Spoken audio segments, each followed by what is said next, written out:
السلام علیکم ناظرین، ایم آر نیوز میں ایک بار پھر آپ کو خوش آمدید کہتے چلیں۔ میں ہوں محمد ابرار۔ اب تک کی تازہ ترین ہیڈ لائنز۔ بابر اعوان نے کہا کہ وزیر اعظم کے دورہ چین سے ملک میں روزگار کے مواقع کھلیں گے۔ مشیر برائے پارلیمانی امور بابر اعوان نے کہا کہ وزیر اعظم پاکستان عمران خان کا چین کا موجودہ دورہ 3 اعتبار سے بہت اہم تھا۔ وزیر اعظم کی چین سے صدر سے ملاقات کا وقت 20 منٹ رکھا گیا تھا، لیکن ملاقات 40 منٹ سے زیادہ رہی۔ انہوں نے کہا کہ وزیر اعظم کے دورہ چین سے ملک میں روزگار کے مواقع کھلیں گے۔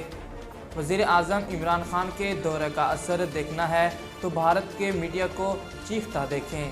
بدقسمتی سے کچھ لوگ بھارتی میڈیا کی زبان کو یہاں بھی فالو کرتے ہیں۔ پی ٹی آئی کے سندھ اسمبلی میں پارلیمانی لیڈر خرم شیر زمان نے کہا کہ اراکین اسمبلی کو اپنے حلقے کے مسائل پر بھی بات کرنے سے روکا جاتا ہے۔ خرم شیر زمان کی زیر صدارت پارلیمانی پارٹی کا اجلاس ہوا، جس میں پی ٹی آئی اراکین اسمبلی شریک ہوئے۔ اجلاس میں بلدیاتی بل سمیت دیگر اہم معاملات پر گفتگو کی گئی۔ پی ٹی آئی کے ارکان اسمبلی اجلاس میں سندھ حکومت کو ٹف ٹائم دینے کے لیے تیار ہوئے۔ صدر مملکت ڈاکٹر عارف علوی نے کہا کہ ملک میں پیشہ ورانہ اور ہنر پر مبنی تعلیم کے فروغ کے لیے اقدامات کیے جا رہے ہیں۔ ڈاکٹر عارف علوی سے پروفیشنل ایجوکیشن فاؤنڈیشن کے وفد کی ملاقات ہوئی، جس میں صدر مملکت کا کہنا تھا کہ ملک میں پیشہ ورانہ اور ہنر پر مبنی تعلیم کے فروغ کے لیے اقدامات کیے جا رہے ہیں۔ انہوں نے کہا کہ اقدامات سے روزگار کی فراہمی کے ساتھ ملکی اور سماجی اقتصادی ترقی میں مدد ملے گی۔ حکومت ملک کی تعلیمی ترقی پر توجہ دے رہی ہے۔ مستحق طلباء کے لیے حکومت نے اعلیٰ تعلیم جاری رکھنے کے لیے 50,000 وظائف کا اعلان کیا۔ خسرو بختیار نے کہا کہ ڈی اے پی کی مقامی پیداواری صلاحیت بڑھانے کے لیے نئی کھاد پالیسی جلد لائیں گے۔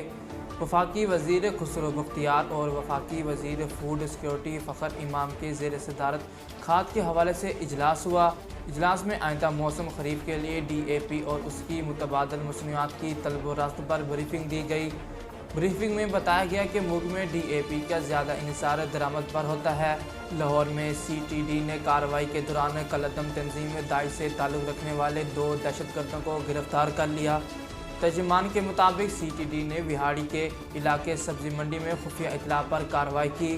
دوران کارروائی آصف ندیم اور محمد نواز نامی 2 دہشت گرد کو گرفتار کر لیے گئے۔ ترجمان کا کہنا تھا کہ دہشت گرد احساس تنصیبات اور عبادت گاہوں کو نشانہ بنانے کی تیاری کر رہے تھے۔